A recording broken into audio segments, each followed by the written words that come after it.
Sup?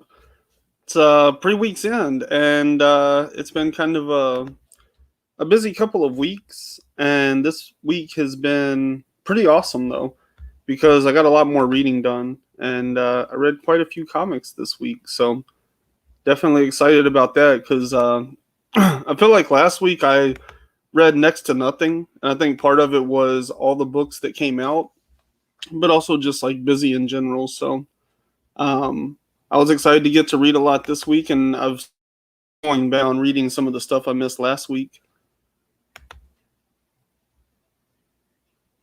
So yeah, we got Mars Comics, phenomenal. That is awesome. Cup of Comics. If you haven't checked out Cup of Comics, I really like the FOC videos and like this week in comics, or like new comic book day books, I guess.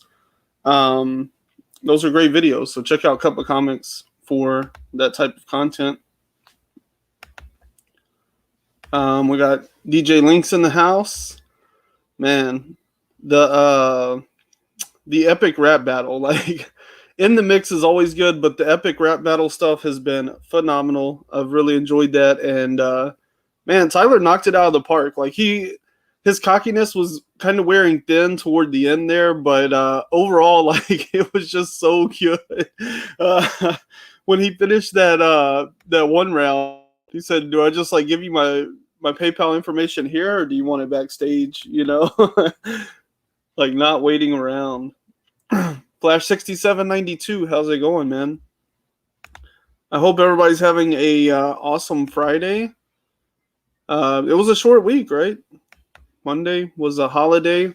We had went out to Corpus Christi last weekend, so that's why everything was kind of weird last week. Plus, he looked hot. Yeah, he was very well dressed, dapper down. Yeah. Pause. Yeah, man, he killed it. It was crazy. So we went to Corpus last weekend, and we hung out there and stuff. And then Sunday I was all wore out, and then Monday for the holiday we went to my parents' house out in it's about an hour from here, so we went out there. They have a swimming pool and stuff, and it's quiet out there because they're out in the country. That's where I grew up. So we went out there and we spent the day swimming and stuff. So it was a pretty cool Memorial Day, and definitely made the week fly by a little faster. And excited to talk about some comics because Raya and the Last Dragon, or Raya and the Last Dragon, however you say it, that's free on Disney Plus now. So free as in you're already paying for it. Free. Socialized healthcare free. Anyway, yeah, that went up today. My kids have seen it because back when it came out, they went to my parents for the weekend, and my mom took them to see it, and they seem to like it. So I decided to watch, because they haven't seen it since they saw it in theaters that night, or that day, I guess. So they're excited to watch it again, and my wife and I have been excited to watch it, but we've been waiting because, in her words, I'm a cheap ass. So I just don't see why pay $30 if it's about to come down, because really after you pay the monthly fee, I mean, that's $38 basically to watch the movie. That's almost $40 to watch the movie. I could probably do that at a Saturday matinee at a theater. So that's not really saving a lot. Now, if you're talking about like, I don't know, like Wonder Woman, that was going to be 6 of us. We were probably going to see that in like the evening or something as a family. That would have been like $60 easy. So, to me, like, I don't know, 40 is still just like not quite worth it. So Raya and the Last Dragon's free today. If you have Disney Plus, go check that out. I'm excited to finally see it. I don't know. I did a unboxing video. Oh, look, we got some more people dropping in. Burke Family 54 Comics, my man Steve, and Mark Spector Comics, Dave himself. Man, Burke Family does like great community content. Like, I feel like his best episodes are the ones where he's like talking to and interacting with people in the community. And if you're looking for like great, like kind of spec news, but also like kind of just like good collecting habits, I feel like Dave over at Mark Spector Comics is like the life coach of collecting comics. He seems to have a good temperament where he's like not overspending, or over obsessing. And he puts out these videos that kind of like give me like great tips for whenever I'm out and about and I see a book, if I really want it or not. And it's like good, like basic information. So it doesn't have to be like about a specific book. It's just like good collecting habits in general. Yeah. I try to find something about every channel that I watch, like every person in the community. Like there's usually their one show that I really try to catch or something, or there's something about their content that keeps me coming back. And that's what I try to pitch them as, because what am I going to sell about somebody else's show better than my favorite part of it? So Small Town Collectibles does a lot of stuff, but 10 questions. If you're going to watch his channel for one thing, watch 10 questions. So, oh yeah, I did an unboxing. Gary B had sent me some stuff. Another fantastic community member. He does great stuff with the community. He sent me some books. So he threw in this Bloom book. I don't know anything about this, and it seems pretty recent. So that's kind of weird. Like, I'm not trying to say I just like know every book that's coming out or something, but there's very few I've never heard anything about. I usually look through a pretty full list. So I don't know who made that book, but I'm interested in it. He sent me Origins 2 and 3, which was a 6-part series from Boom Studios, and I really enjoyed it. I have like a run and a half of it, so this is another run. I would love to just like give some of those away because I thought it was a great series. I think a lot of people slept on it. It had a great message to it. Taylor Winder, man, that's cool. I've never had a Taylor Winder drop in. Taylor Winder does like great reviews. I love the way that he talks about like art and writing together and how it all comes together. So check out his channel for sure. Yeah, Bloom does look trippy. There we go, Mark, Legion of Comics. Jump over to that channel. I'm sure anybody is probably subbed to his channel because there's no way out of like 700-800 people and growing that everybody here isn't subbed to him. He'll be at 1,000 by this weekend.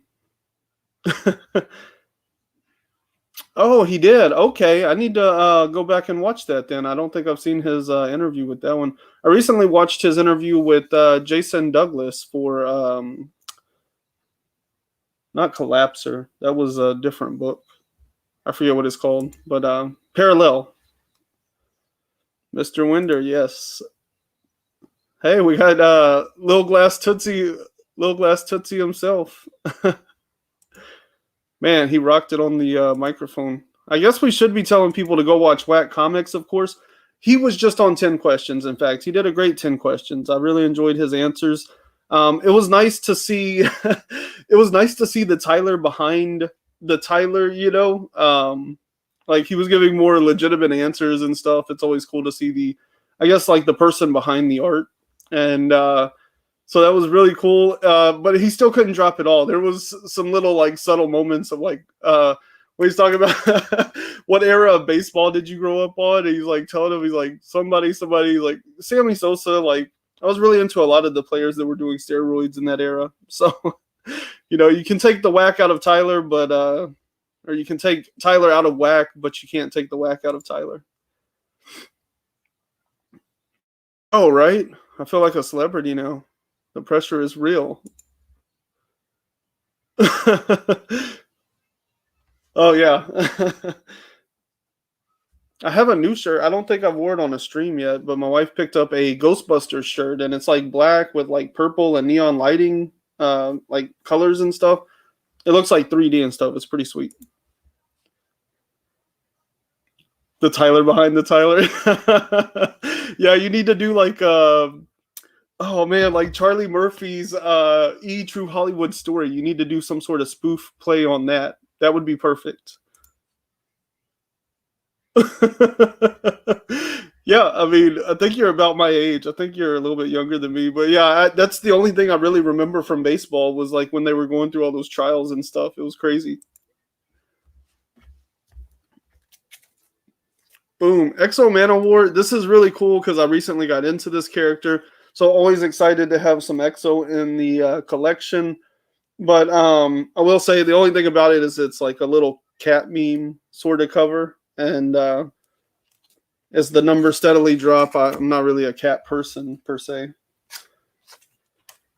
Glarian. This is a book that Carla Nappi mentioned to me whenever I hit enter her book, Duplicate.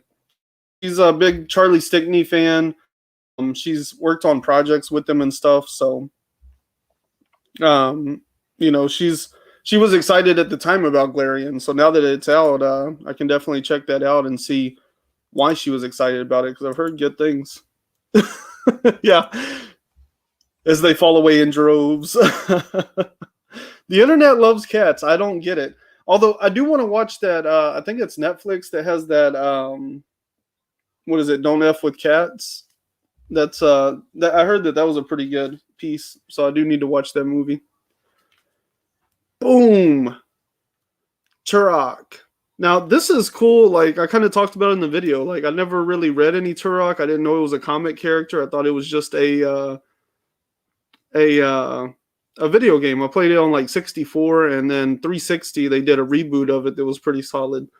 But I love this cover. I know it's a pretty common cover that a lot of people have. I think there's some rare variants of it.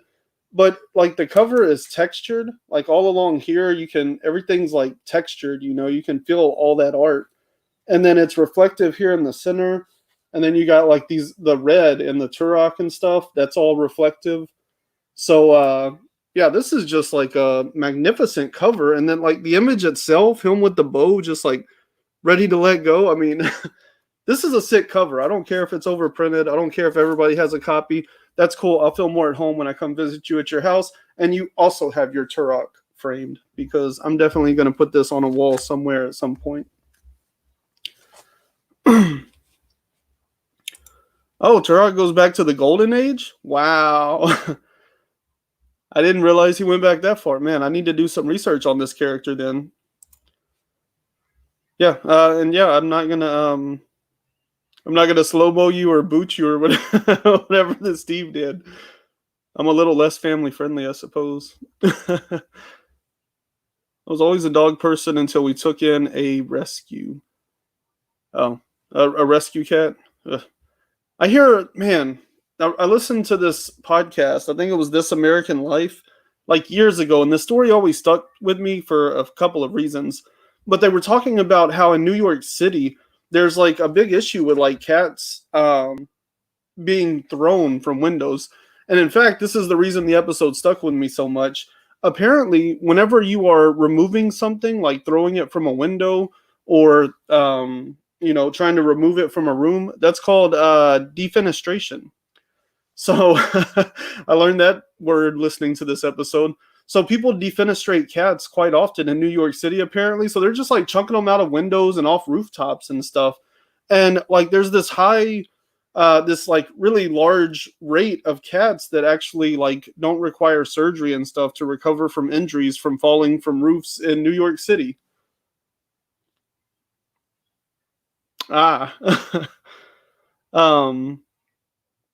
But yeah, apparently cats can like flatten out their bodies and stuff. That's why they always land on their feet. And so they can increase their surface area and increase their drag so that they don't fall as fast. They don't hit terminal velocity. And so they're less severely injured when they fall, even from like 40 floors and stuff. But yeah, I learned that in a podcast.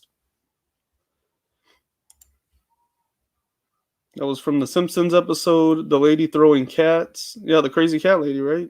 Rah, rah, rah.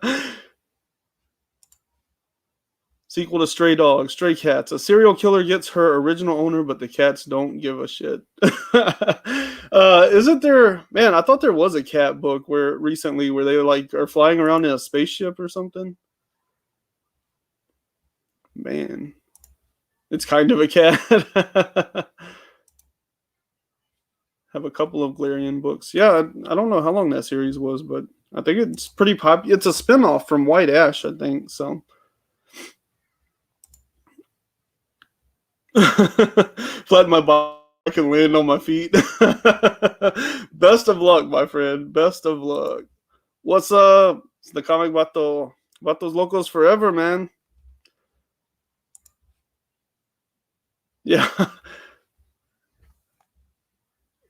Perfect description. And then the last book that I was lucky to receive from Gary B was Lords. This is issue number 1 from the 2019 run. And I have the whole run, but I don't have this variant. So this is like my third cover for the issue number 1.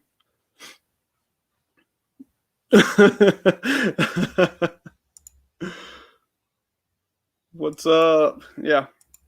Yeah, so that's everything that Gary B sent me.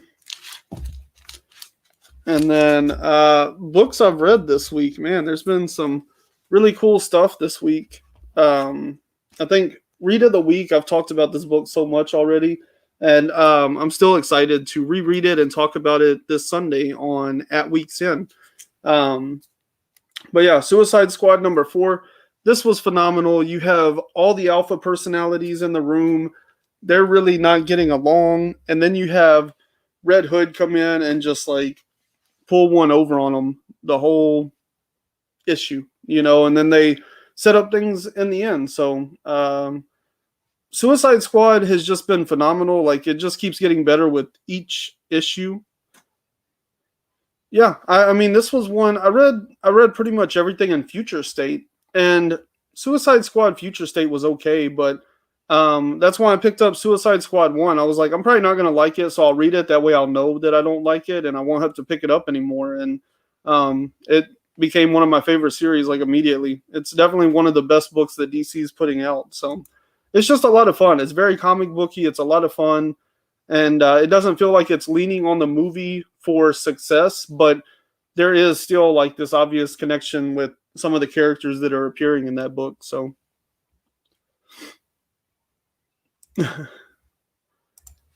but yeah, it's been one of my favorite DC books. Everfrost. This is from Black Mask Studios, and I really enjoyed this one. I had read like the blurb for it. I think I'd seen it in previews or something, and or actually, I think I heard about it on an FOC list, and I thought it sounded kind of interesting. I wasn't really sure too much what to expect, but then Lee from Whack Comics, shout out to Lee, awesome guy. I guess he interviewed Ryan Lindsay, the writer of it. And so he was kind of like plugging away at it, telling people to pick it up. And I was like, you know what? Like, I like Lee. I trust his opinion. So I'll grab that one. I think he was kind of the initial person to put us on Ultra Mega. And that's easily the best book on shelves right now. Like, dollar for dollar value. It's an $8 book, $9 book. Totally worth it. Probably the only book on shelves, honestly, that is delivering on the $9 price point. That book is so flawless. So anyway, back to my point. Because Lee has such great suggestions, I went ahead and grabbed Everfrost, and I enjoyed it. Like, it's kind of in a fantasy setting. Like, it drops all these like crazy words and terms, and they refer to all the like fruit and vegetation and stuff in their own like native tongue. And so like you don't know exactly what they're talking about, but I mean it drops you into the world pretty steep. But it gives you these great anchor characters. Like, this little monkey creature is smart, like talks just like us. Nothing weird about it at all. Like, they don't even really address it as a thing. And so that's really cool. The origin story of how they, I guess, came together is really cool. And the character Van, the woman with the sword, like, she's pretty cool character too. And there's enough mystery in their background that I'm excited to learn more about these characters. The other thing I really like, the world feels like fully developed. And so there's enough secrets out there that I still want to explore and find out more about this world and this planet, because they're trying to get off of this ice planet, So Everfrost number 1, really cool. I'm excited to see where they go with number 2. Yes. Boosh. Oh my god, Ultra Mega is so good. Like, it's so, I don't know, like it's almost irreverent in the sense, like, it's just kind of doing its own thing, but it has such a like such a swag about it, you know, like it just goes along and does its own thing, and you kind of like match the beat of its drum, and then it becomes something really awesome. Yeah, I really enjoyed Nice House on the Lake. I thought it kind of sets up everything as if it's going to be like, you know, what if your dead relative died and you never met them, but they're like, we have this mansion, and if you spend the night in this haunted mansion, you get it, or whatever, you know, like pretty basic tropey thing, but it like kind of takes that and just like twists it in this really weird way and sets up something completely different. And so like I don't know exactly where I don't know exactly where it's going to go from there. Like what, I don't know how they're going to play on those things, but I love the elements that they brought into this and made it something different from just like your traditional basic horror.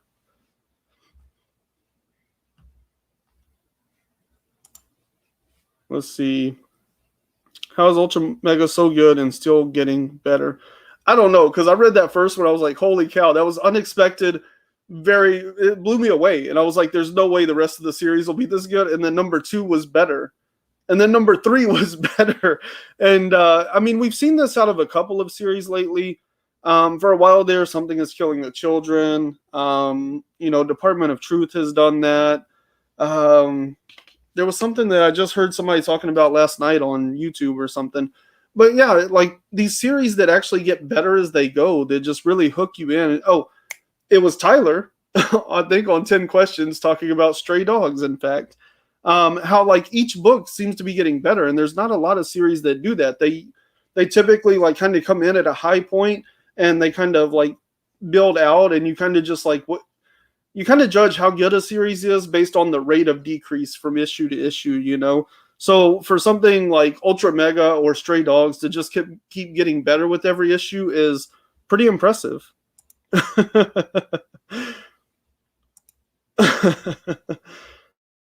My dead relative died. So double dead? Yes. Ultra Mega it's fun. Like it's just like a really cool, quirky world, and it's always like fun to explore and learn more about that world. Batman, Catwoman. This one's really cool. Harley Quinn is in this one, and so that's great. She's in the old people timeline. So should have seen it coming. Like as soon as it goes down like that, I'm like, oh yeah, obviously, you know. But at the same time, like it's really cool because it gives us kind of it's like a new window of perspective on Catwoman and like what she goes through. You know, I guess like the female experience of a romance, you know, kind of something like that. It's hard to explain without kind of spoiling it. But yeah, it gives you a great like compare and contrast when they bring Harley in. When she shows up, like it kind of immediately like comes into perspective, like how much different things are for the person going through the experience versus the world around them, which again, I mean, just tie that together with Joker and Batman and Catwoman and Harley, and you got something really interesting there. So yeah, I thought Batman and Catwoman number 5 was phenomenal. Number 4 was good, but it didn't feel like we really took a lot of steps in that issue. But number 5 really makes up for that across the board. Like just so good.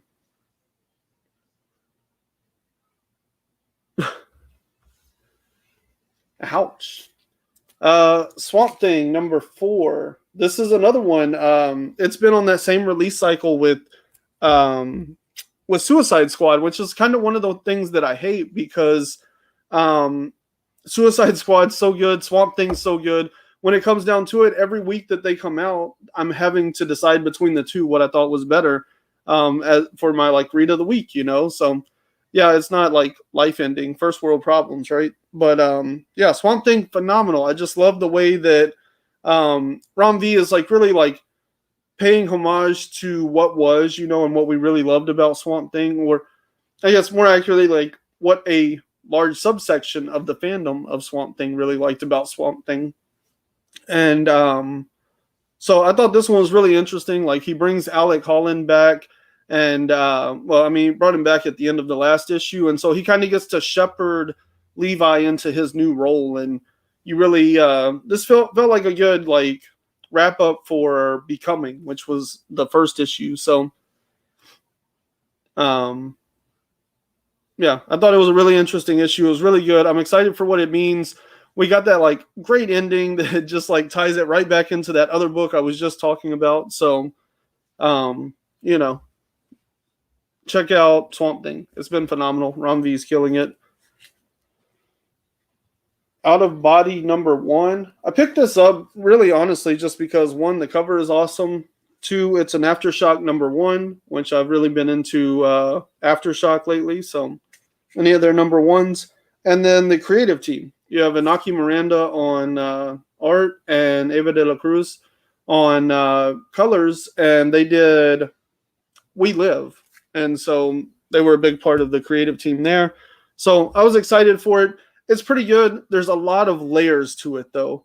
And so it kind of feels like a teaser intro into this world. It kind of reminds me of, say, like Zach Thompson stuff with Receiver and the fungus one he has right now. I Breathed a Body, where like you're kind of introduced to like a whole lot of layers of this world at once. And so you're not necessarily getting a lot of any one thing, but you kind of get like introductions to all these different things. So you have like this guy that's made a deal with the devil that's running out of time to pay that deal back. You have a character that has been murdered, or he was supposed to be murdered, but he's still on life support.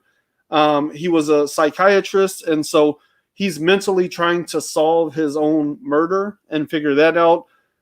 There's a little girl that can astral. Well, I shouldn't say little girl. Like she's a young adult, I guess, but she can like astral project. So she's able to communicate with like these people, basically the dead, but as they're on their way to the body. Think like Yu Yu Hakusho, you know, like this guy is like so close to death that he's kind of caught in limbo. And so his mind's still relevant enough that he can psychologically try to like dig through his own memory and solve his murder. But the only way he can communicate with the real world is through this young lady that can astral project to connect to him. And on top of all of that, he was a psychologist that was experimenting with like he specifically was researching and studying with psychedelics, and so his lover slash co-worker situation shows up and injects him with basically LSD. So you have a drug trip on top of all of those other layers that I was just talking about. So yeah, it didn't feel like there was a ton explored in this book necessarily, but there was a lot of layers introduced so that hopefully moving forward they can explore all that stuff. So what's up, Mark? What you up to, man? I just got back from running them errands, and I did get my copy. Super excited to read it. I'm expecting and hoping something extra trippy as well. There's a CBCS ad in the back of it. How cool is that? Oh yeah, there is, huh? I just did that quick flip. Just that's the first time I've ever opened this book, and that's all I remember. That quick. And that's all you remember, yeah. That quick. Always the ads. Yeah, I like to see CBCS getting it out there. Just came home to a personal grail that I've been after, which I think you're aware of what's in this box, so I'm not going to say it so everyone can go watch my video later. But that came in very fast. Kyle, come here. Where's your hand?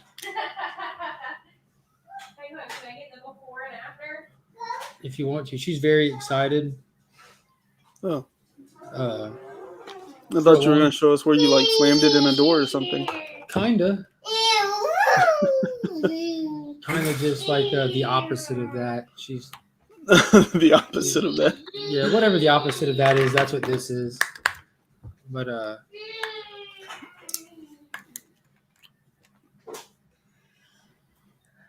before or after? Just pick one. That's before. That's after. Ooh, fancy. Very fancy. She's very happy. Yeah, that's phenomenal. Ooh. Awesome. I hope my wife doesn't watch this. You can read the receipt, so it's kind of comic related. It came with readable material and it made her happy. So it sounds like a comic book to me. That's awesome, man. What? Uh-oh. Happy wife, happy life. Exactly. Yes. So when as soon as I was done haggling with the person about it, she walked off to go write up the receipt, and my wife looked at me and she's like, "Are you sure?" I said, "That's the same price as my 181, so we're even." Except the Facts. 181 is more than doubled in value since I got it. So, but when we Diamonds got are married, forever. it was choppy waters, not in our relationship, but in life when we got married. And she's not a big diamond person to begin with, but when it comes down to it, I think all girls like shiny diamonds. Like just like how we like to have stuff to show off with the stuff we're into, they like to be able to show their friends and this and that. And she's been wanting a ring for a long time, the upgraded one, so we got her one. Yeah. Worked out good into what we were talking about last night. You know what I mean? The night before last, Yeah. whenever it was, worked out perfect. Perfect, man. That's awesome. Very cool. But I'm still a little shaken up by it. She's still super happy about it. It was a big purchase. Yeah, no doubt.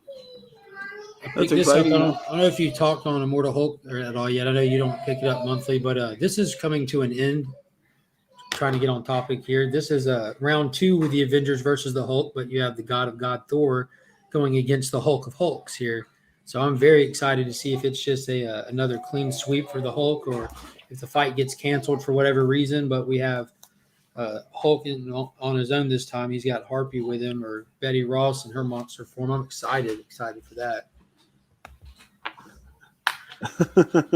You're gonna start a trend.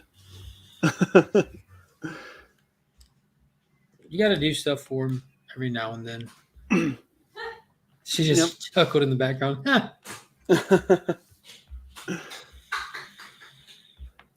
Well, that's awesome. What do you think? What do you think the legacy of Immortal Hulk is going to be? Where do you think those key issues are going to develop?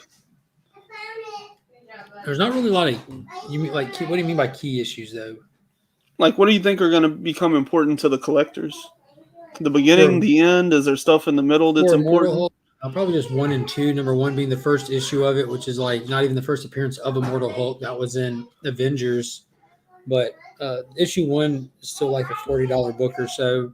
But issue 2 is the first appearance of Dr. Fry that they haven't really done anything with, and for whatever reason, the spec market picked up on that book early on, and it's significantly gone down as the series progressed. But it looked like he was gone for good, but they brought him back about 4 or 5 issues ago. So there's potential down the road, stuff you could do with that character if they choose to. But I'm afraid that this amazing series is just going to get forgotten with time, not by the readers per se, but by the people that continue the continuity. Because now we're back to that brand new creative team that probably isn't going to try to do their own thing, fresh this, fresh that. Who cares about what they've done? They've created and made Hulk such a more important, deeper, with all the Gamma characters, whole lore to it. And yeah, there's no way the next series will live up to this. So do you think they're going to bring him? Because Immortal Hulk during this run, he hasn't even really been part of the Marvel Universe, right? Kind of his own entity. Yeah, it hasn't been affected by a lot of the stuff with the mainstream continuity. Like when they did Absolute Carnage, they did a one-shot. So like it didn't mess with the storyline of Immortal Hulk, and you had a tie-in issue. And it existed in between the cracks kind of thing. And then the same thing with King in Black. He had his King in Black issue that existed between the cracks and didn't mess with the ongoing story, So I don't know. You think they're going to bring him more into the universe now? God, I hope not. It's just been great just reading a great Hulk story that wasn't tied down by all the garbage that goes on around it. Yeah. It'll be interesting to see. That's a big change. Because they have a lot of events with Marvel, and a lot of them are just garbage, you know what I mean? So why would you want that watering down like such a great story? That the style and tone of it, for example, like this has been very horror-based, and the rest of the stuff going on around it isn't always horror-based, like empires going on. We have plants on the moon attacking people, and like I don't need that in Hulk, you know what I mean? Yeah, that's crazy. But we'll see. That's what's up. Yeah. I hope it's good. I mean, I hope they at least like keep with the new continuity factors that they created within Hulk, like with the whole green door stuff and the way that he dies and comes back. And I hope they keep this Hulk persona because he's like he'll come and kill you while he's like teaching you philosophy at the same time, like while he's explaining philosophically why you need to die. Like it's just Yeah, really cool. no doubt. That's awesome. The last other What pickup else? I got today was that I'm still beating myself up picking up Iron Man. I don't know why. I don't know why. It's not even an Alex Ross cover. You look so disappointed. I am. It was in my box. I was in and out of the LCS in like 5 minutes today. Wow, that's impressive. Oh, look at this ad. I didn't even know this was coming. From the pages of Immortal Hulk come Gamma Flight #1. So that's all the Gamma team you've been talking about? Yeah, like you have the Absorbing Man, Puck, Sasquatch, Tundra. And this is the team that started out as Alpha Flight, and they got switched over and kind of changed up a little bit to be all like Gamma-related characters and sent after the Hulk, and then ended up teaming up with the Hulk. Interesting. Yeah, I don't know what they're going to be doing with this stuff. I'm just worried about it.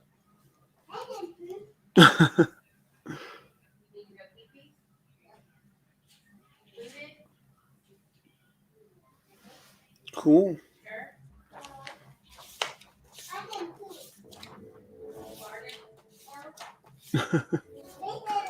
This looks stupid. Is it that Cantwell run? Yeah, but Cantwell's not writing it. It's just the annual for it. And I think I was watching okay. Cheers of Comics where he was talking about there's something with the Infinity Stones going on in it or something. And I don't know what there's. It says part 1 of 8 of Infinity Fury. So it's not even like I'm going to get a complete story. Because I'm not picking up that. Yeah, I had heard somebody else too was talking about there's some kind of like new contraption, like gadget they're trying to build to put Infinity Stones in or something.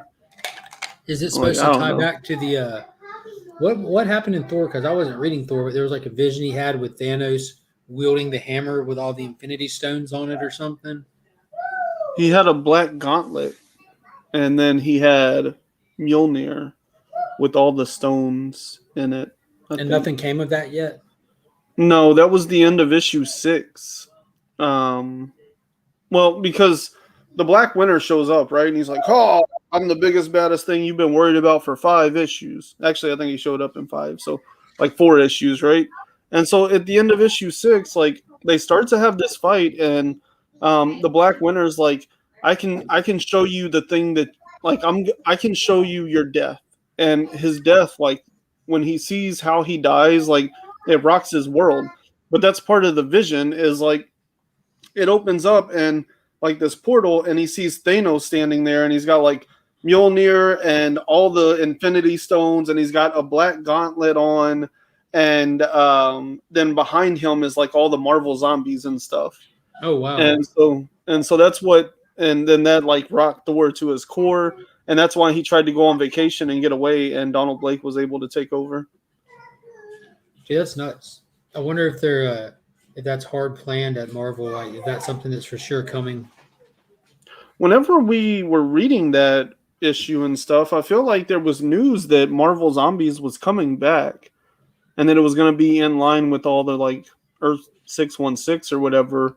And so that was kind of what we were speculating at the time, was that this is Thor seeing how Thanos and the Marvel Zombies come back into Earth 616, you know.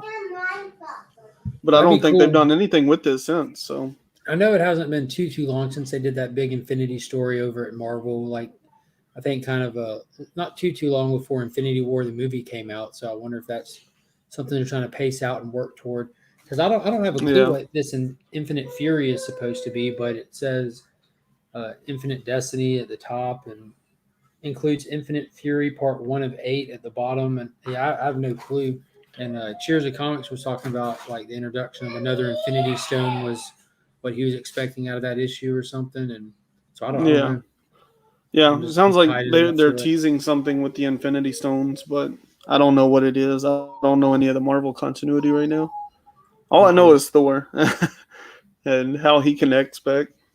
That's how I feel about Hulk. I follow Hulk and the Iron Man stuff, and all of it seems very self-contained, which I appreciate because it makes it easier to read it. But that Iron Man book is just lackluster. Yeah, despite Kate's writing like all the other stuff he's writing for the Marvel Universe, Thor has felt like pretty separate from all of that. Like it's been doing its own thing for the most part. So I've enjoyed it, but yeah, it doesn't feel like it's connected to all that other stuff, and I don't know what's going to happen with the Black Winter thing. That was really weird because like right after that, he shows him the vision, and then Thor's like, "Oh my god, I can't." And then Black Winter turns into a black snowflake and just like falls into Thor's hand, and then that's like the end of the actual story. Snowflake. Yeah, quite literally a black snowflake. No. Like it's like the most blue ballsy ending of anything ever. What caused them to do that? Well, Thor he goes crazy because he sees his death and it like freaks him out so much that he like, I don't know, he just like overpowers everything because that's pretty much how he handled the whole series is like Thor just gets angry and then he gets more mad, and so he like, I don't remember exactly, but he like gets mad and stuff, and then Black Winter just turned into a snowflake. I don't really know. Now, do you expect him to come back? I know a lot of people are saying that character's Black Winter? not done. Yeah. Oh yeah, he'll be back, no doubt.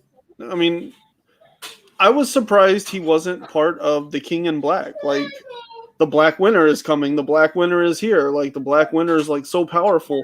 The Black Winter turns into a black snowflake. I mean, what was everything his about it. What was his power set? Because I know literally nothing about him. The Black Winter, he created Galactus. So that's why he's there, because they were in a different universe. And this is when all the shade was coming out, right? Donny Cates was throwing shade at DC because Black Winter like basically was like the emperor of this whole other universe, and so they show like basically silhouettes of the Justice League and stuff, and they just get like totally decimated. Everybody's like, "Oh, Donny Cates is throwing shade at DC," so proves nothing. Yeah. Anyway, so he created Galactus. He created Gallon of Taw. And Gallon of Taw was basically his herald, like the Silver Surfer or something. Like he would move through the universe and show him planets to eat or whatever his thing was. But they basically used up all the resources of that universe. So as it collapsed, Galactus escaped to our universe or whatever, and basically became found his own heralds, and so that's how he became Galactus. Well, that's pretty and cool now concept. Yeah. I mean, it was a cool little backstory and stuff, and that's basically why he showed up. Like Galactus at the beginning of the run, he shows up and he's like missing an arm and stuff, and explains that like the Black Winter is coming and it's going to destroy everything. And so that's why Thor decides to help Galactus. So they're out trying to save the universe from the Black Winter. So when the Black Winter shows up, but then the Black Winter shows up and basically explains all he ever wanted was his herald back. That's all he was there for. And so then Thor is kind of pissed off because he got played by Galactus. Because Galactus made it out this like universe destroying problem, but the reality is if he hadn't stepped in between them, like he would have just come and gotten Galactus and left with them. He just missed his buddy. Yeah. I missed my homie. What's going on, Travis? Yeah, and then Thor basically just like snaps away Galactus to put him in his place, and then turns around and snaps the Black Winter into a snowflake. So weird. I didn't know Thor had the ability to transmutate people into snowflakes. Yeah, and then that's basically the end of that 6th issue, because right after that you get like this epilogue where Thor is like sitting there in his throne as King Thor, and he's looking out over the kingdom, and Galactus's like big helmet thing is like now part of Asgard or whatever. Like, and I noticed that in the first issue of Peter A. Bill, they go running out of the gates that are Galactus's face, pretty much. Yeah, that's where that came from. And so then Thor's just sitting there, like kind of contemplating what he saw whenever the Black Winter touched him, you know? And that's where issue 6 ends. And then in the next one, like, he throws the hammer away and it falls to Earth, and it's 2 issues of this other guy holding the hammer on Earth. It's so Weird. stupid. What's up, Jason? Hey. Yeah, so we got a lot of people dropping in right now. Yeah, there's parts of me that wish I would have jumped on board with Thor. Then there's parts of me like how you kind of talked about firepower. If you didn't jump on board and it got past you, it's just there's no point. It's Yeah, fine. It's yeah. gone. At this point, I would say leave it to the wind if you haven't jumped on. But it's been cool for what it is, you know.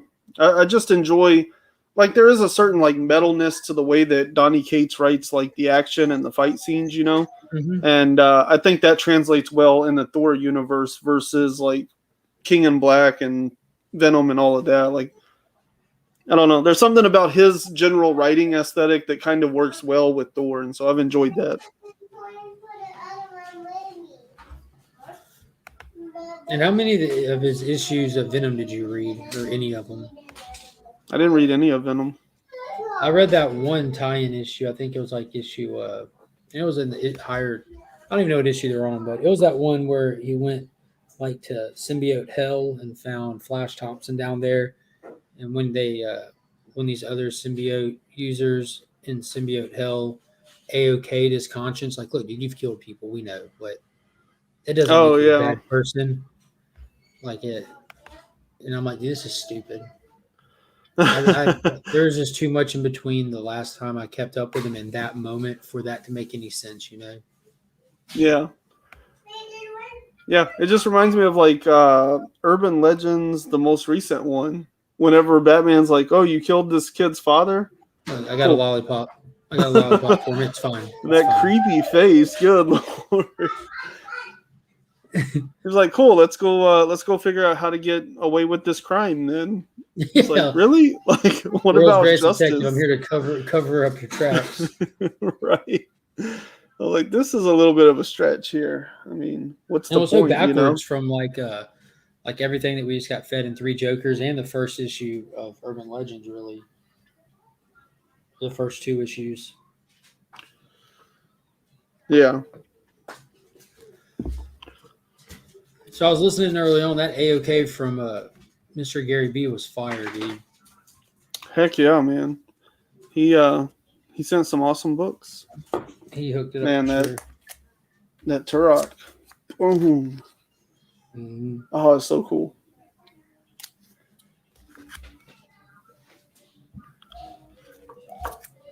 You didn't read Basilisk, did you? No, I didn't even pick that one up. Was it good? I like it. It reminds me of Cullen Bunn. He did a series like a year or 2 ago called Manor Black. And it was just like a 5-issue series, maybe 6, but I think it was 5. And it was kind of like this, like, you know, you had this family that was like able to do magic and stuff, and this person shows up that's also able to do that magic, but there's people chasing her and one are dead, and so you kind of get introduced to their little world, you know. And it was a cool little series. I enjoyed it, and you know, like it affects like a small town nearby and stuff like that, you know. And that's kind of what Basilisk feels like. You have all these people that have developed these weird powers. There's 5 of them, and they seem to be sense related, but we still haven't gotten enough to really know exactly what that means. But the main one is, or the one that we follow, I guess is the best way to put it. She's separated from the other 4. So they realized early on they did some terrible things and basically like killed a bunch of people in a town, but they had just developed their powers. And so like they were kind of like newborns, you know. She's like, we were like newborns. We didn't know what we were doing. And so then the people were like, yeah, but you knew what you were doing after that. And she's like, yeah, but I left that group once we started to realize what was going on, you know. And so it kind of puts her in this moral gray area where she's going to kind of help this other lady who lost somebody to them. You know, she's out for revenge. And this one is like clearly realizing that they're on the wrong side of this. And she's trying to course correct. So they're going to work together, I guess, to fight the other ones. And there's kind of like all these small towns they've affected that kind of are involved in all of that messiness as well. Do you know if it's going to be a limited series or if it's ongoing? Pretty sure it's just like a 5 or 6 issue series. I'm not sure. That's what Colin Bunn does really well. Like he invents these worlds that are fun to explore, but inevitably, if you spend too much time there, you're going to start to break logic and things like that. But he writes series that, it's just like really cool concepts that kind of play out over like 4 to 6 issues very well. And so I enjoy his writing for that. Sorry. We went out and about, and Mark got me a new wedding set. It's solicited My up wife's to calling all of 3. her friends to flex on them. My friend called me. Thank you. Yeah, tomorrow's good. Whoa, Sounds up to you. Yeah, I don't see anything that says here exactly how long it is. Hey, C-Less man. Yeah, he was able to hop on for a while this morning. That was a blast. Oh, yeah? Yeah. How long were y'all on this morning? It was short. It was only like 4 hours and 45 minutes.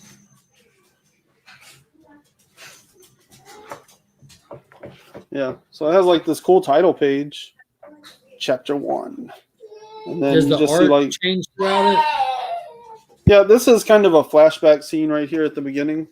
It's like them coming down the mountains and like what they did in their past lives, or I guess their early experimental lives. And then the actual story itself is more like this stuff. So it's like a pretty modern boom style. Jonas Scharf. Yeah, Jonas Scharf does the art, so I don't know if you know him from anything.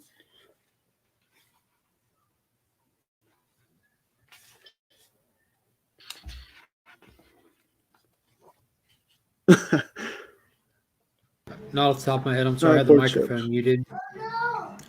Yeah, I got pulled away from the show this AM. Freaking work. It was fun while it lasted. Yeah, he was there for most of it. We cut it off at lunchtime. We'd forgotten that our youngest had to get her shots today. Just her regular scheduled booster vaccines. And For Hooters. We're getting ready to leave the house, and we get the little text message reminder that in 2 hours. So we almost missed that. Yeah, it just says Basilisk number 1, June 2021. It doesn't say what if there's more or if it's limited. Yeah, so it was cool. It was a good first issue. I felt like it gave me enough on the characters to like kind of start to understand what's going on, but still left enough mystery that I want to know more. And a good revenge angle is always a good revenge angle, So, and I like small town stories, like the isolated small town kind of story, like Tremors. Tremors is a great story. That's like one of the all-time greatest movies. Yeah.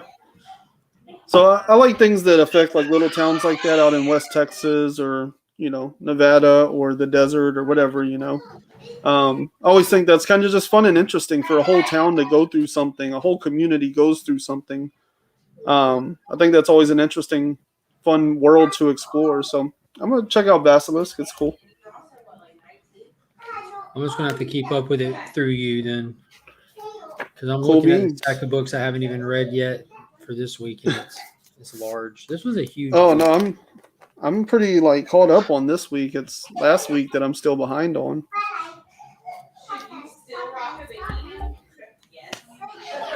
Let's see. Have you read Batman Catwoman? Mm-mm. What are you doing? We still got to talk about that book. I planned on doing it last night, like when I laid down, but I ended up talking to Soul twice for a while. So I should be blaming him? No, because I bought that piece off of him, so it's all good. It's all good. Oh, yeah, that's right. You were like, I'm going to bed, and then you messaged for like another 30 minutes. Yeah. So I was getting caught up on my messages as I'm laying down, and he had sent me a bunch of videos of while he was working on it throughout the day that I was just seeing for the first time. I'm like, dude, this is insane. Then I saw the guy get down to the final piece, and I'm like, dude, is this whose is this? He goes, nobody's yet. I'm like, claim, dude, claim, claim, claim. There's nothing there. Second printing featuring a brand new cover art by artist Danny Luckert. Red Mother. I know somebody else who did a cover for Red Mother. It may or may not be in the mail heading to me. Chain Gang. Mm-hmm. Yeah, I mean, that's cool. Like, I'm not trying to crap all over this news because that's cool. Like, don't get me wrong, I enjoyed the book, so I hope other people did too. But I don't know, like, printing news at this point to me is so dull. Like, it means nothing to me anymore because I don't know. There's one book I know that matters for me. Like, I don't really go for the printing hype, but that We Live #1 4th printing is coming with with the blue gatefold cover, and I've got the other 3. And I normally wouldn't even care about that, but the way that they do those covers, it completely changes that art style on it. And you were the one that pointed it out when you pointed out the satellite on the cover that you didn't notice till you saw the second print. I didn't own the second print at the time, so I'm just looking at the first print, and I couldn't even find it, like actively looking for it. And then the second that I picked up the second print and looked at it, that's just right where my eyes went directly to it. So I'm excited about that 4th print for that reason. Yeah, and yeah, to be clear, like, I'm not saying like it's a bad thing because we are getting like different art, you know, like different covers are cool. Like, I have the We Live reprints and stuff. Like, I think that's cool. I'm not saying that.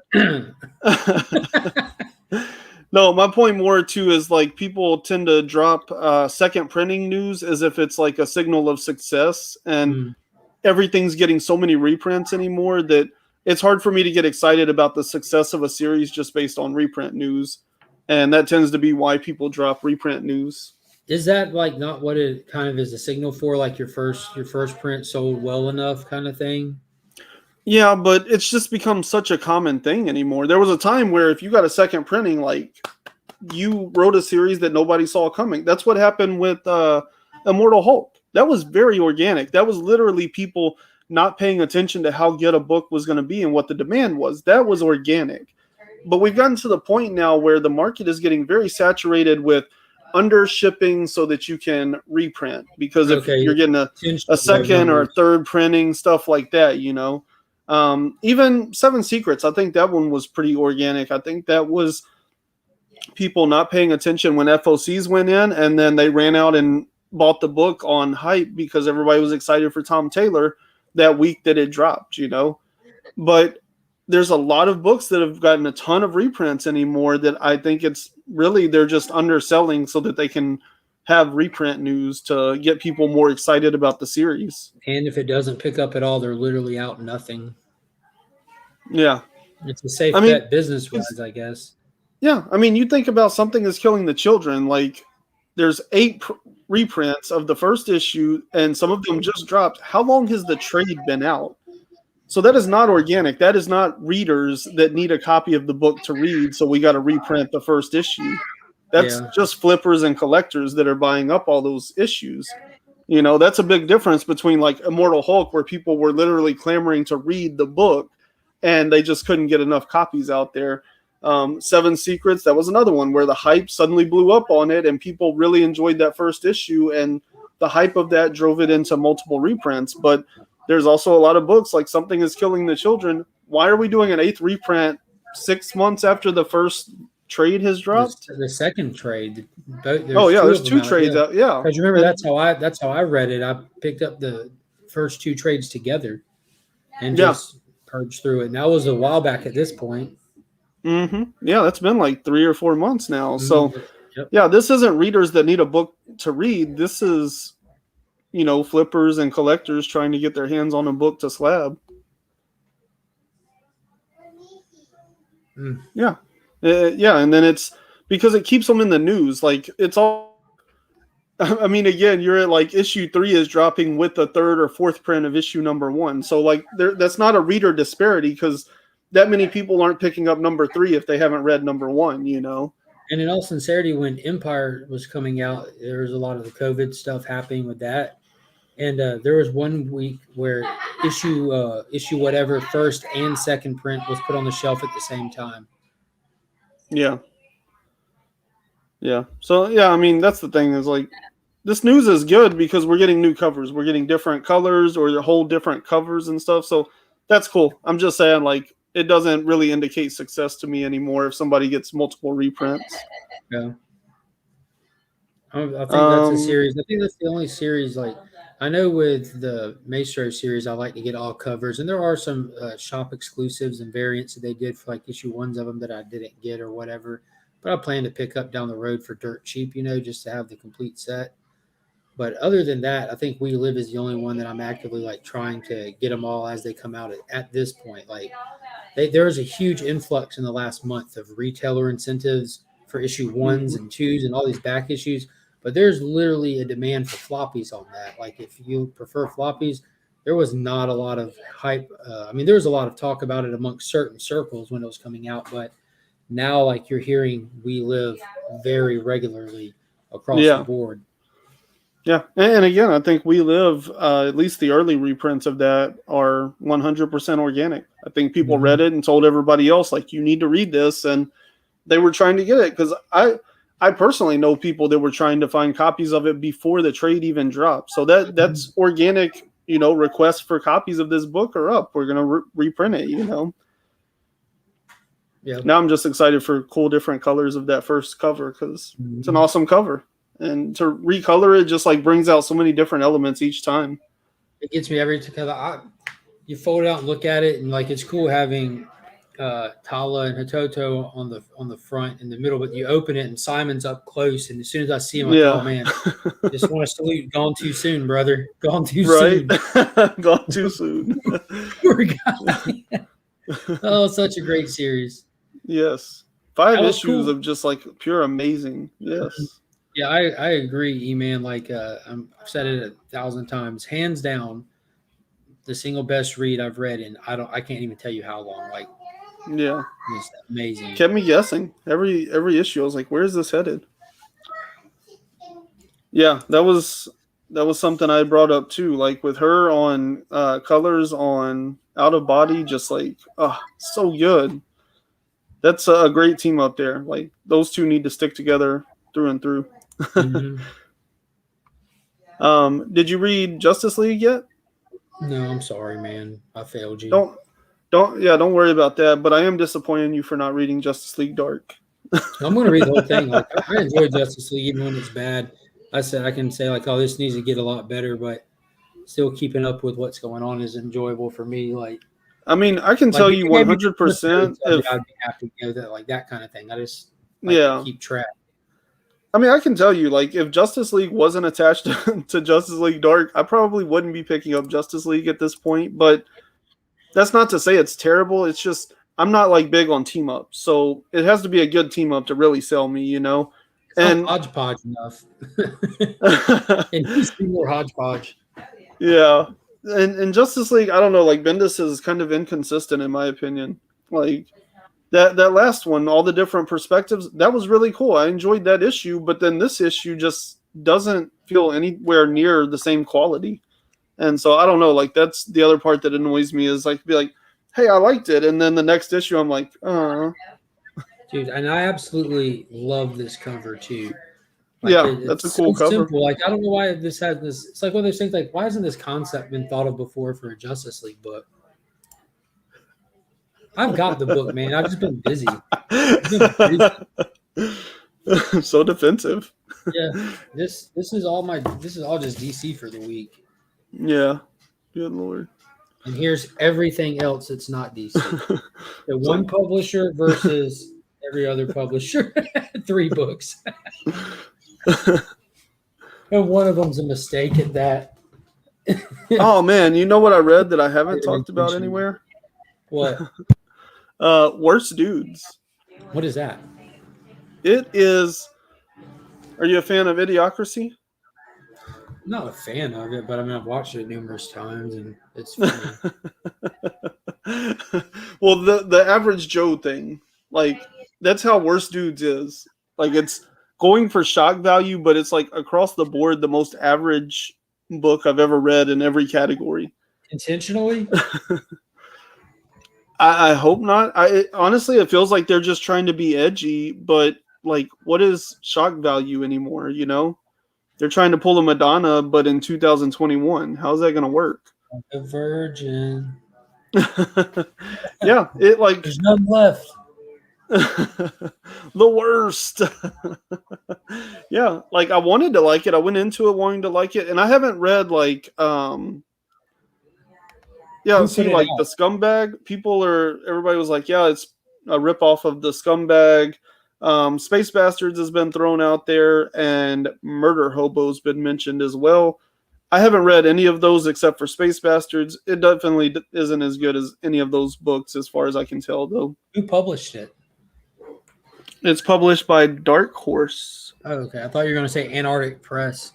You know, they're like the sci-fi channel of comic books. Yeah. Where they just take a popular book and rush it out to print to try to just jump off the hype. Like Out of Body came out, but the week before it came out, Out of Body Experience came out from Antarctic Press about astral projecting. Yeah, I said Space Bastards is a better version. Like Space Bastards is good. I've enjoyed that. But yeah, you're right. I mean, Antarctic Press, they have some occasional hits, but it's a lot of like recycled stuff. Yeah, Space Bastards is just like a ton of fun. It's like a cartoon, but like an adult cartoon, hyper violent kind of thing.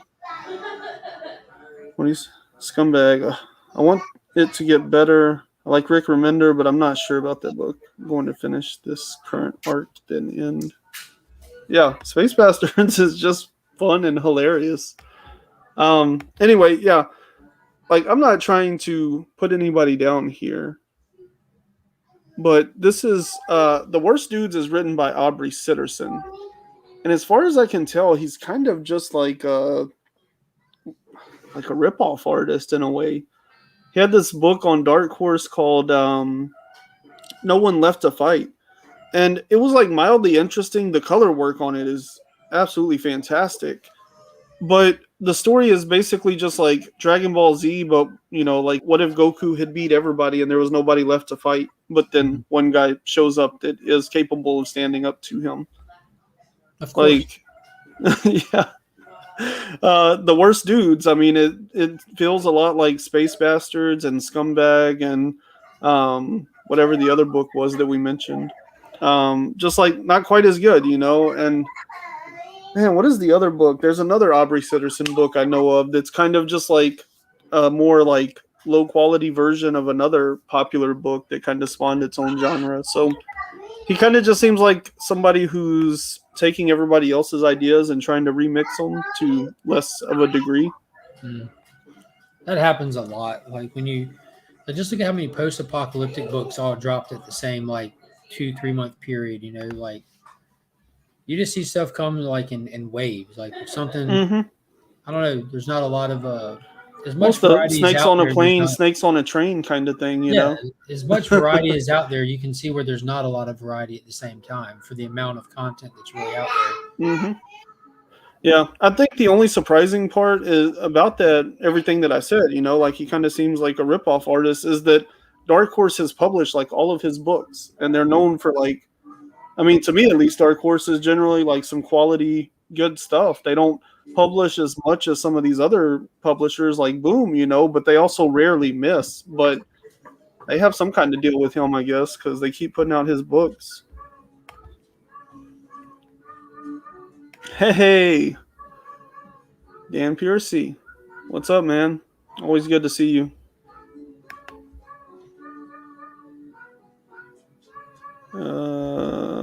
Did you read Moss? How'd you know what I was looking for? I know No, that was an AWA title. I didn't read it, so I don't know how it turned out. I haven't really been on AWA stuff though. All of their books are very well done, but they're also like very safe. They don't really experiment much, and they're also very geared toward like movie production. Like everything they do is written kind of cinematically, like it's expected to be picked up somewhere. Firepower. But I didn't Have you read talked Moss. I about know that one dropped this Firepower? week. I don't know anything about it. Is- What'd you say? Have you spoke on Firepower at all yet? 'Cause I think Not today. your takeaway from that is kind of relevant for people that are wondering about that series because you've been on board for a while and this issue made you reevaluate that. Yeah. Yeah, Fear Case, I have not read any of that, but I heard great things, so yeah. I was surprised it was pretty good. Yeah, I might check out Moss and see. It's been a while since I've read an AWA book. Like I read pretty much the first of all of those issues that dropped in that first round, but I don't think I've read anything from like later than that first round of drops they did. So maybe they've changed it up a bit. I just remember it was extremely well done comics, but they were also very safe, non-experimental. They were using a lot of like traditional classic creators, big names to kind of get the books out there, and everything felt like it was written to be turned into a movie or something. So yeah, that's kind of where I was then. I need to reevaluate. I have like all the original preview material they sold and stuff though. But yeah, Firepower number 12. I was very disappointed in this ending. Honestly, my biggest hope, like swing for the fences, this is what would be the best to me, is if this had been like a whole ruse where issue 12 we find out is the finale and there are no more issues and it was just like a big fight that wraps up the story, or second best case scenario that like number 15 or 18 or like 20 at the most was going to be the end of the story, and this was kind of going to take us into that final act of Firepower. But instead what we got was something that pretty much failed to acknowledge anything outside of the story, and the story basically sidestepped all the action. So once again, like you get this big build up, like we're gonna have this big fight and this big showdown, and then you get there and they like sidestepped the fight, they sidestepped the action, and basically just like wrap things up real fast. And I don't know, it just didn't feel very satisfying at all, like the way that they pulled it off. And I still think like once you get like this series complete, if you were into it, probably go back and get like the trades, or if they do a single compendium or something. I think there's a good story to be read there, but like the pacing of each issue is just a diminishing returns kind of thing. Like at first it felt fine because you're just like getting to know these characters, so it's a lot of character development in these very rapid panels. But as you get farther along in it, then like you need some plot and world development, and it never picks up on that. And so you're still just like running through books, and you know, if you're going to read it in 7 minutes once a month, it's not really worth the $4. But I think there might be a story here once you get like the full story done. But as is, I'm probably not going to pick it up until it's all over, and then I might see how much is left for me to finish the full story and go read it all. But as is, I'm probably done with Firepower because number 12 was very disappointing that they didn't do anything to surprise us or shake things up or anything. They basically leaned right into what we all knew and suspected. So I'll call it disappointing. Yeah.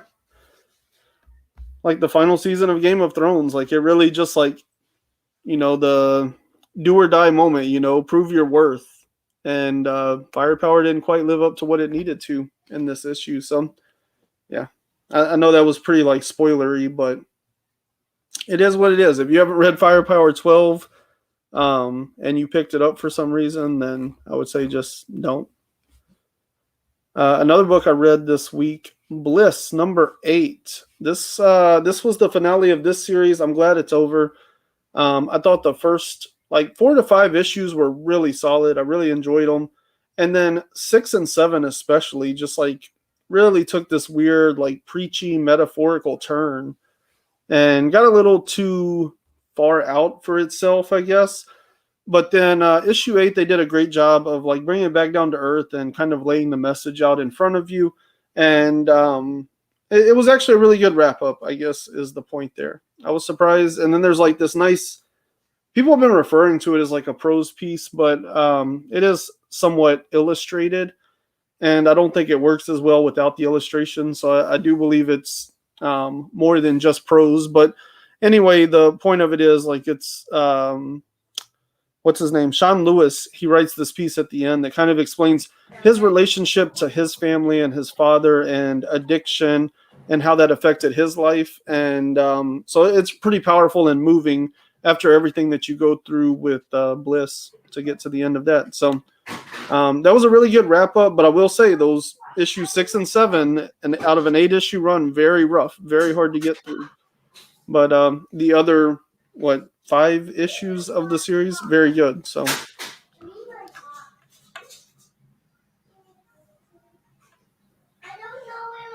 did you check anything else out? Me? No. No.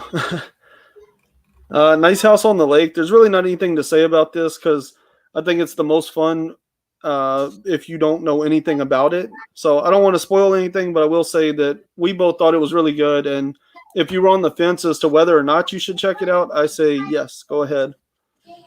That and Suicide Squad. Everyone should have picked up those 2 books for this week, whether you think you wanted to read them or not. Yeah. Suicide Squad's another one that's just out of the park. I can't do it like if whichever book out of the 2 of those I think about, that's my read of the week. But it just flip flops. They were both so good in their own Yeah. Yeah, you were like Nice House on the Lake, and I was like, man, I don't know. Suicide Squad's really good, but then other times I'm like, oh man, I don't know. Nice House could have it though. Mm-hmm. Like I don't think there's a bad choice between the 2. Mm-hmm. Swamp Thing as well. I really enjoyed this one. It's one of those things like I hate that it's on the same release cycle as Suicide Squad because if it was like on cycle with any other book that DC's putting out, it would be the best read of the week. Yeah, but it sucks because it's like always there with Suicide Squad.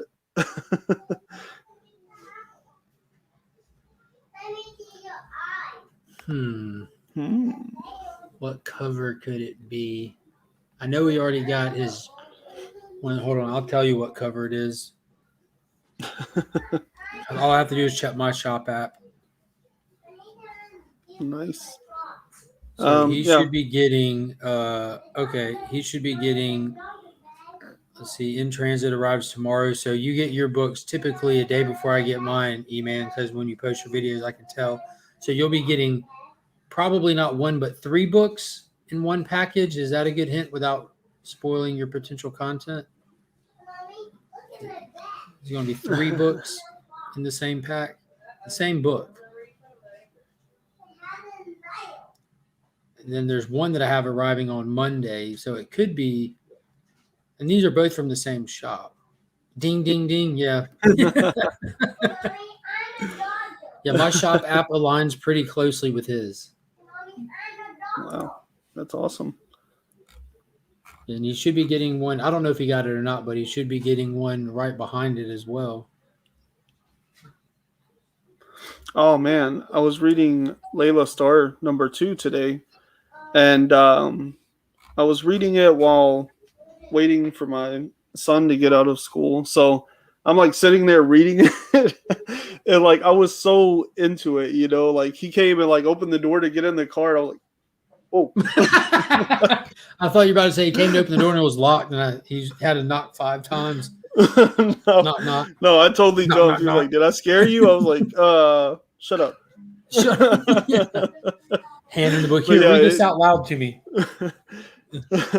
So yeah, I still need to finish it, but man, it was really good. Like it just like brought me into that world so well. Man, you should have read Justice League. Not even. You should have read Justice League Dark because it's a great issue.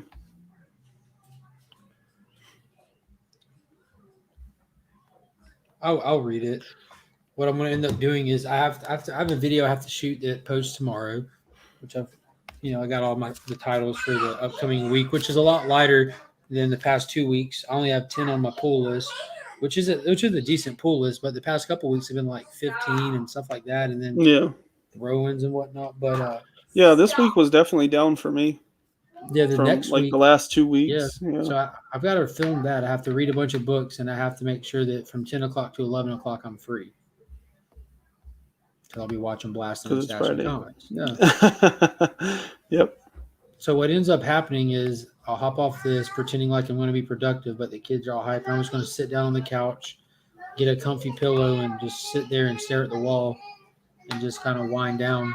Oh God, I don't know if this is bait or if he really hasn't seen. he's trying to get me fired up. I know, right? Personally, specifically, oh, okay, he does mention both of them.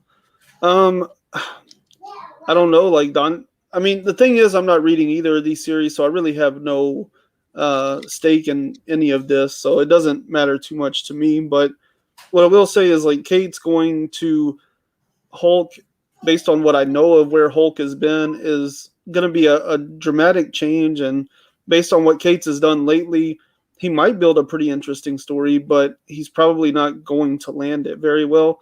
And I don't know if people are pretty keen to that idea right now. Like, everybody kind of knows what Cates has been doing with everything.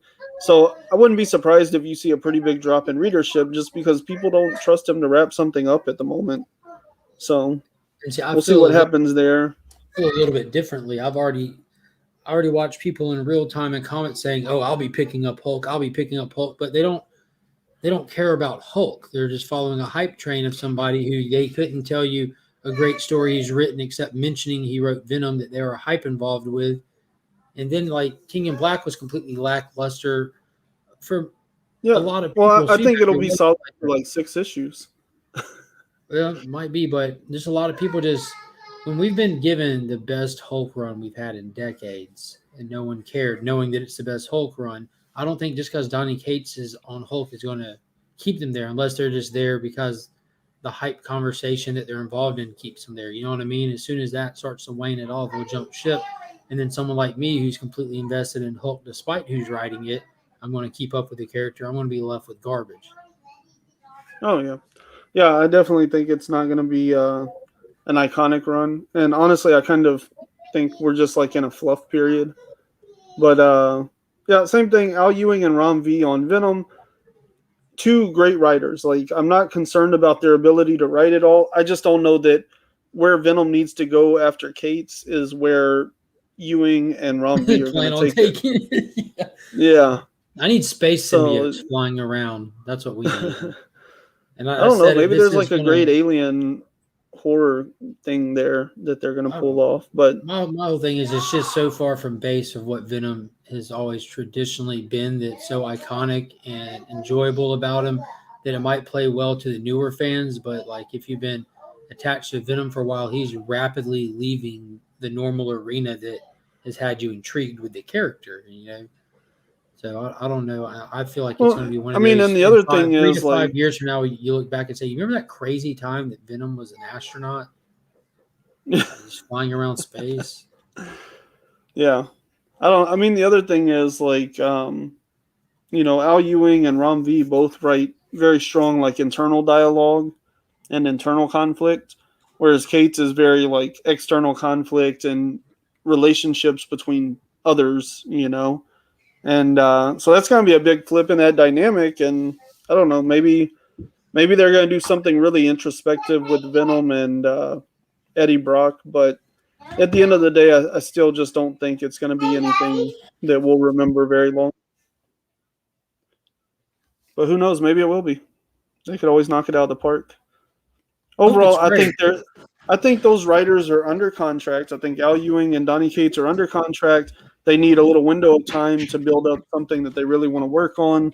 And so I think this is just Marvel keeping them on staff and kind of palate cleansing the audience expectations, because it really doesn't matter who they put on those two books. Like, they both have had runs that people consider iconic, and it's going to be, everybody's going to be let down no matter who you replace them with. Yeah, that's a good point. This Immortal run is got to be dang near impossible to follow up. It does, buddy. What's up, Lasso? And Top of the Pops. Yo, yo, yo.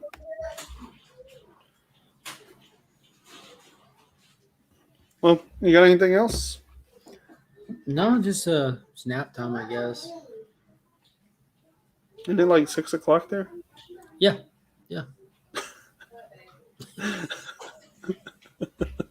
It's been a weird day, man. Sounds like it. Yeah, I was saying at the beginning of the stream, Raya and the Last Dragon just hit Disney Plus today. Kyle, So, Raya's on Disney Plus now. yeah. So we're about to So turn Raya on and just sit there and watch it. I'm We've gonna been waiting I'm gonna make some nachos, put on Raya, watch that with the family, and then tonight I'll try to catch Blasting and Stashing. Nice. Steve put And out read his some entry comics. video That's one today. thing about reading so many comics in these last 2 days is I'm excited to read more comics, you know. Dude, I don't have the energy right now, if that makes sense. I can't sit and focus. Like Oh, I yeah. can sit, if I sit there, I'm just going to trail off in my mind. Doesn't matter what book I pick up. Mm-hmm. Yeah. It's gonna be fire. Shredded tofu chicken. Yum. You should get some tempeh and jerk it. Like I go to. Do you know what tempeh is? Nuh-uh. Do you know what jerking chicken means? Yeah. You should get some tempeh and jerk it, like the seasoning. You know, like the Jamaican spices and stuff. Yeah. There's a restaurant in town that has a lot of meat substitutes on the menu, like a lot of Italian places or Mexican places do, because they'll have like a plant-based chicken, pepperoni, ground beef. They'll have Spinach and tofu, lettuce.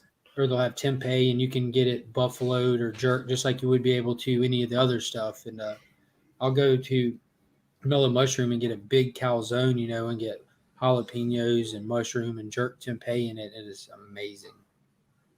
Like whether you like eat meat or not, it's delicious. You know what I mean? Yeah.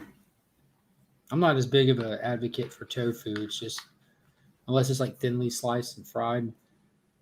I've never had tofu, so I couldn't tell you anything about it. Yeah, it doesn't come with any flavor. It's just how you prepare it. Yeah. And because of its consistency, you want to thinly slice it when you prepare it, just to give it a tougher consistency. Interesting. Mm-hmm. You're welcome. Cooking with Legion of Comics. I don't know. Is that that's a pretty big part of Layla Star too? So, if there's any connection there, no.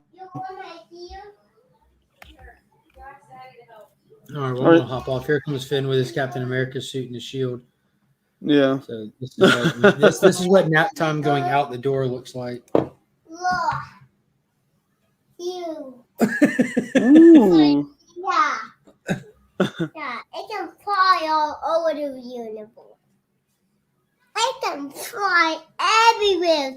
The shield can fly. Yeah. I saw you throwing that. Yeah, I sent him the video of you throwing it in the yard. He actually got an arm on him with it, dude. It sails. Hey, Yeah. Dad, put the dummy. All right, I can do that. Give me a second. Let me unhook all this. All right. Well, we're going to get out of here and go do family stuff. And then check out Blasted and Stashing tonight. That's the name of the channel, right? Yeah, they have Mike and Joe have independent channels, but they all come together on Blasting and Stashing, which is Huey's thing. Blasting and Stashing Comics.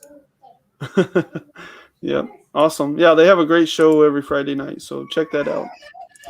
It's hilarious. Oh, and there's a pinned comment, and in the description of this video as well, you can set the reminder for next week's pre-weeks in, Friday afternoon, 3:30 Central, 4:30 in Candyland. But they have some cool people over there, so we don't hate Candyland. We just know their time system don't make any sense. It just makes all But sense. but we'll